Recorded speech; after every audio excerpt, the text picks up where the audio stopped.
request protocol to escort His Excellency.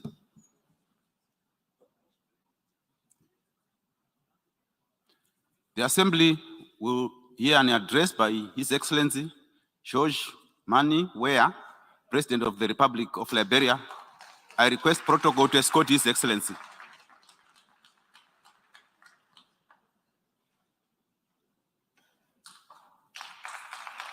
On behalf of the Assembly, I wish to thank the President of the Republic of Liberia, to welcome His Excellency George Mani Weah, President of the Republic of Liberia, and invite him to address the Assembly.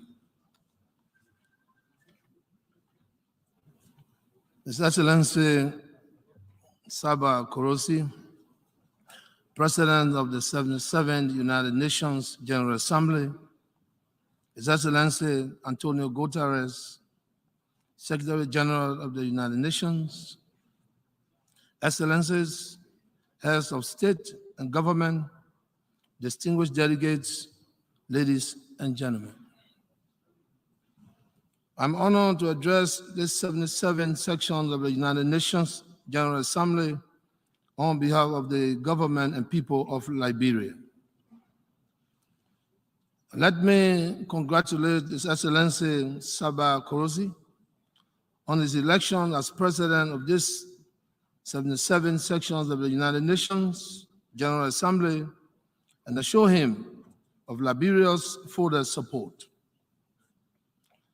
I would also like to commend your predecessor, His Excellency Mr. Abdullah Shahid, for a job well done in administering the affairs of the 76 sections of the General Assembly. Let me also extend my profound thanks and appreciation to His Excellency Mr. Antonio Guterres, Secretary General of the United Nations, for his remarkable and visionary leadership. This year's assembly is taking place at a difficult time when, even as the world is recovering from the scourge of COVID-19, we continue to face the challenges of the war in Ukraine, climate change, and its devastating effects on our environment.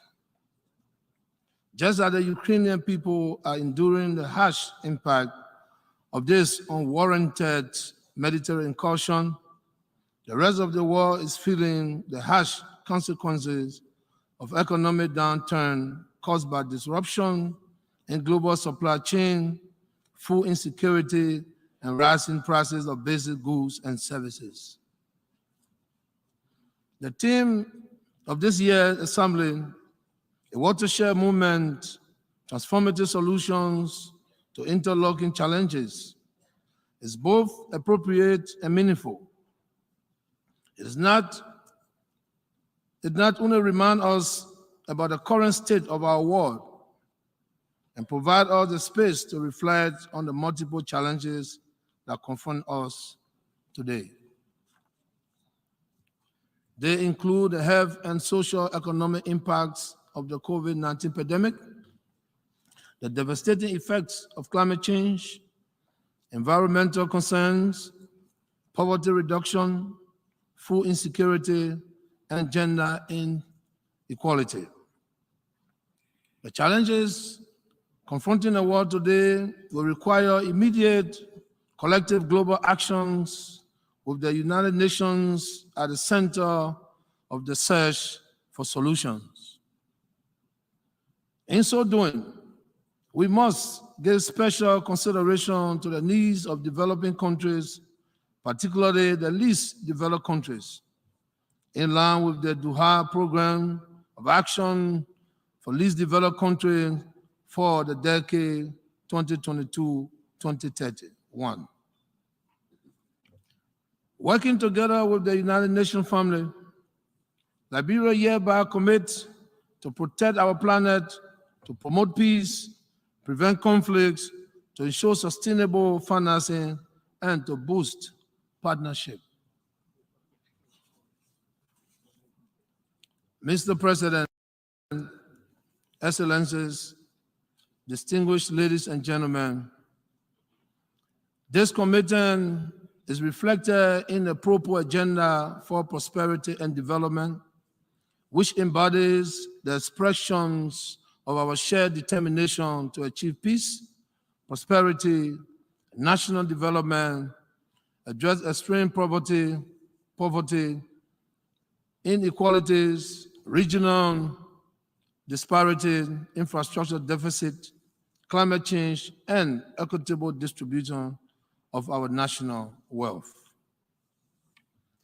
Given Liberia's youthful populations of more than 60%, my government initiated a youth rehabilitation and empowerment program, the Socio-Economic Empowerment of Disadvantaged Youth Project, between 2019 and 2021, with the subsequent launch of a $13 million United States national fund drive for the rehabilitation and empowerment of at-risk youth in Liberia. We remain of the firm conviction that when empowered, our youth can be a positive force for good.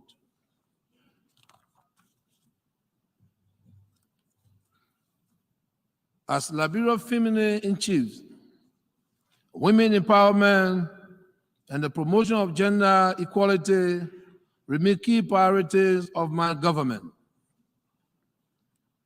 Women do not only comprise almost half of our country's population, but they also play important roles at all levels of society and must be given equal deserved attention, support, and a place at the leadership and governance table in our society. To this end, we have developed a legal framework, including the ratification of regional and international instruments to address gender inequality, which are being carried out as a result of social, cultural perception, practices, and stereotypes that support male dominance and the subordination of women. I would like to inform you that my government, together with the UN partners, is implementing the EU Spotlight Initiative to end violence and harmful traditional practices against women and girls and promote their sexual and productive health and rights. Furthermore, the government of Liberia is currently implementing a $50 million United States ECOWAS-funded project to enhance the capacity of female entrepreneurs. Mr. President, I wish to express Liberia's sincere gratitude to our local and international partners, both multilateral and bilateral, for their continued support to our national efforts in combating the pandemic. As a result of that support, Liberia is well on its way to achieving herd immunity, hopefully by the end of this year, with 67% of the population already fully vaccinated. Distinguished delegates, ladies and gentlemen, my government continues to take actions through the formulations of new policy framework and strategic interventions to address the impacts of climate change and protect the environment. Liberia commits to achieving a target of 64% reduction in carbon emission below business as usual by 2030. We anticipate that the United Nations Climate Change Conference in Egypt, COP27, will provide the opportunity to accelerate actions towards the goal of the Paris Agreement and the UN Framework Convention on Climate Change.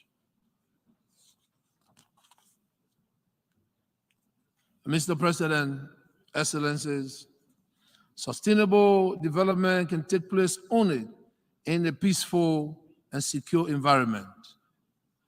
In fulfillment of our commitment to the maintenance of regional and global peace and security, Liberia takes pride as a troop contributing country, with Liberian troops and other security apparatus serving in the United Nations multi-dimensional integrated stabilization mission in Mali, the United Nations mission in South Sudan, and the United Nations Interim Security Forces for Abai. We thank the United Nations and our bilateral international, multi-bilateral partners for the support we continue to receive in facilitating our contribution to global and regional peace and security. Mr. President, Excellencies, I am pleased to report that the IMF latest appraisal of the ongoing program it has with Liberia is very positive. It shows that inflation rates have been significantly reduced. There are now better prospects for economic growth compared to previous years in spite of the negative effects of COVID-19. Our effort at instituting new policy measures to fight grabs were also particularly commended in the report, along with our adherence to prudent fiscal management. Mr. President, distinguished ladies and gentlemen, democracy in Liberia also continues to grow from strength to strength.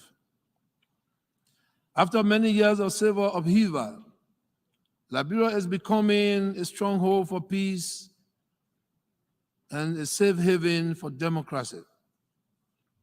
This is because we have taken actions in the last few years to build and strengthen democratic institutions such as the press and the Liberian judiciary. We have put forward new legislation that empower the media while eradicating those that have tended to suppress free speech. I am proud to say that from the beginning of my administration to date, there is no political prisoner in Liberia. At regional conferences of the Mana River Union and the ECOWAS, which have been called to discuss efforts to restore democracy in a few troubled spots in our West African region, Liberia has constantly and consistently pleaded for a strict adherence to constitutional terms limit and for a return to democratic civilian rule in cases of military takeover. Liberia is expected to hold presidential and legislative elections in October 2023. The forthcoming election will be crucial to consolidating our democracy. In this regard, I wish to underscore my government's unwavering commitment to ensuring that the enabling environment continues to exist for the conduct of peaceful, free, fair, transparent, and inclusive elections. This is in keeping with my commitment to ensure that the democratic will of the Liberian people is respected at all times. In the run-up to the 2023 elections, it is incumbent upon all prospective candidates to avoid the incitement of violence and any other behavior that could deprive the Liberian people of the peaceful space that they need to freely exercise their franchise and freely express their political will in choosing their leaders. We must let the people decide, and then we must respect their decision. This is indeed the true essence of democracy. Mr. President, Excellencies, if we must advance common good of humanity, the implementation of the 2030 Agenda and the attainment of the Sustainable Development Goals, then international cooperation must be given primacy, and the principles of solidarity must have its rightful place.